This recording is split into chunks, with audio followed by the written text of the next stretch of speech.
अस्सलाम वालेकुम नाज़रीन, मैं हूं शहजाद चौहान। मैं अपने डिजिटल प्लेटफॉर्म पर आपको खुशामदीद कहता हूं।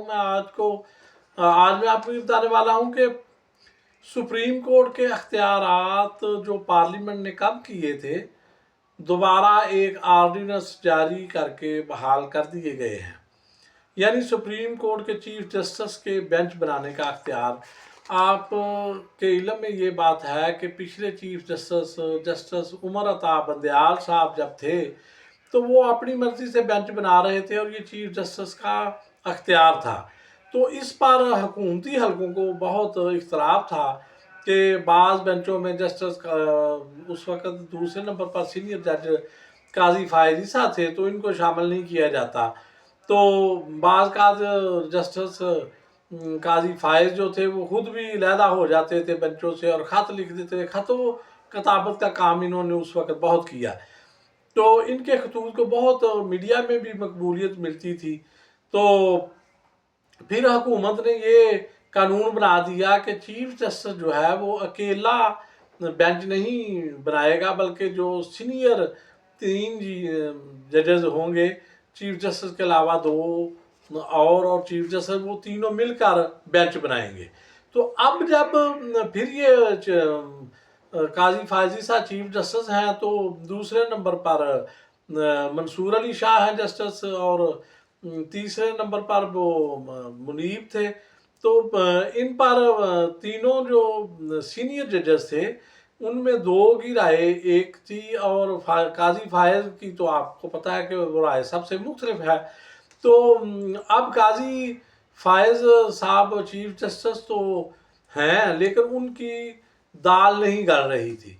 तो हुकूमत ने क्या किया कि एक आर्डिनेंस जारी किया कि चीफ जस्टिस जो है वो और दूसरे नंबर पर जो सीनियर जज है वो दोनों मिलकर, और एक जज जो है वो जिसको चाहे चीफ जस्टिस अपनी मर्जी का बेंच में शामिल कर ले, और ये तीनों मिलकर बेंच बनाएंगे।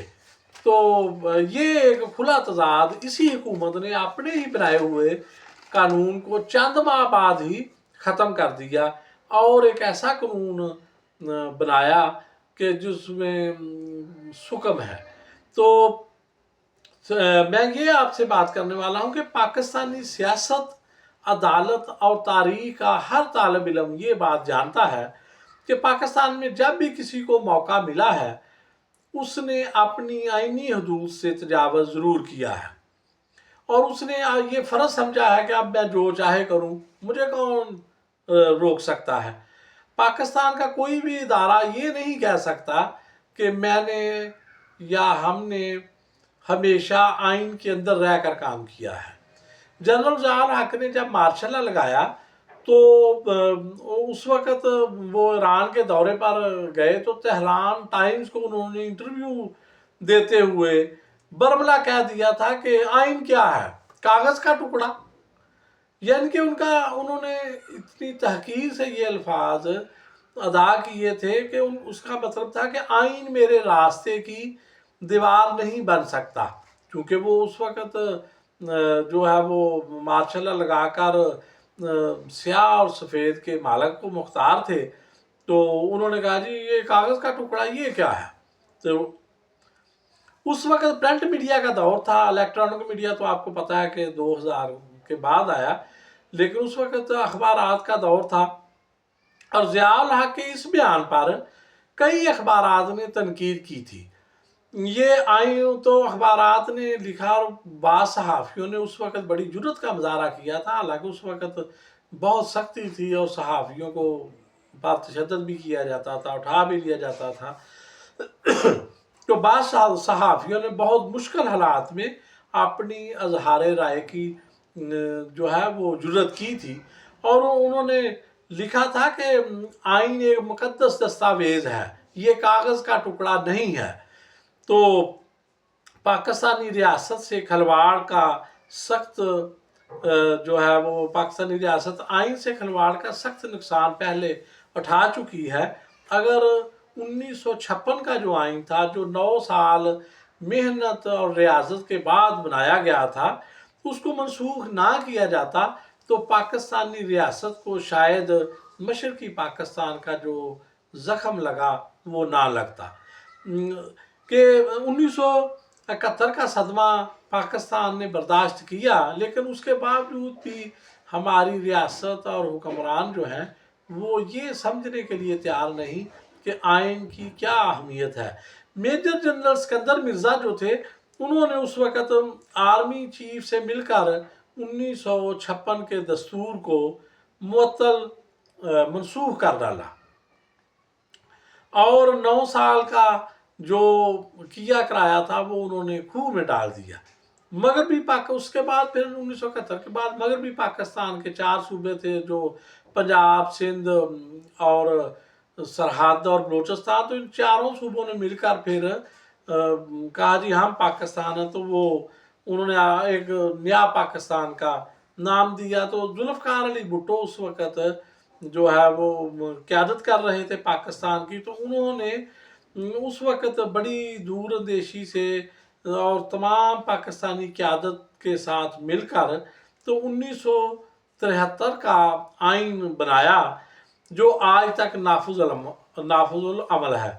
इस 1973 का जो आइन है, इसमें हालांकि जनरल ज़िया-उल हक ने बाद में कई तरामीम की, उसके बाद जनरल परवेज़ मुशर्रफ का जब मार्शल आया तो उसने भी कई तरामीम की, लेकिन इसके बावजूद आज तक इस आइन पर जो है वो पाकिस्तानी कौम का एतमाद है और सारी कौम जो है वो इस आइन पर एतमाद करती है।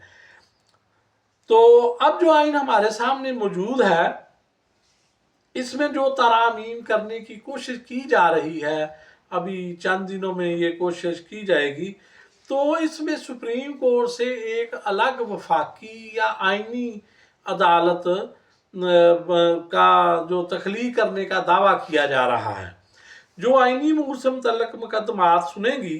कहा जा रहा है कि ऐसी आइनी अदालतें दुनिया में कई ममालिक में मौजूद हैं और काम कर रही हैं, लेकिन मेरा सवाल ये है कि वो इन हालात में नहीं बनाई जाती कि ये चीफ जस्टिस साहब जा रहा है तो इसको हमने जाने नहीं देना, इसी को हमने चीफ जस्टिस जो है वो लगाए रखना है, और जो चीफ जस्टिस आ रहा है उसको हमने खुल के काम करने नहीं देना, उसको अख्तियारात नहीं देने।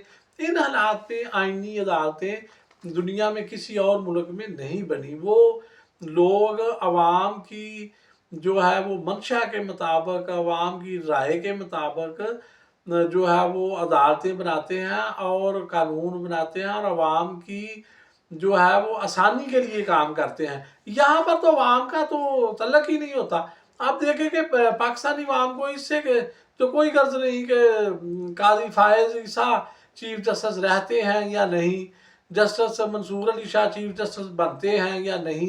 इन चीज़ों अब पार्लियामेंट और सियासी क़यादत और हुकूमत गुत्थम गुत्था हैं पिछले कई हफ्तों से, कि कोई जमात कहती है कि हमने कानून बनने नहीं देना, कोई कहती है हमने बनाना है। तो इससे अवाम का तो कोई लेना देना नहीं, लेकिन जो आइन मौजूद है उस पर ही हम अमल कर लें, जिस पर सबका जो है वो एतमाद है। 1973 का आइन तो पाकिस्तान बहुत सी मुश्किलात से निकल आएगा। मेरी गुजारिश है हुक्मरानों से और दीगर सियासी जमातों से और सियासतदानों से कि जो आइन मौजूद है उससे छेड़छाड़ करने की बजाय उस पर अमल करने की कोशिश करें। बहुत शुक्रिया।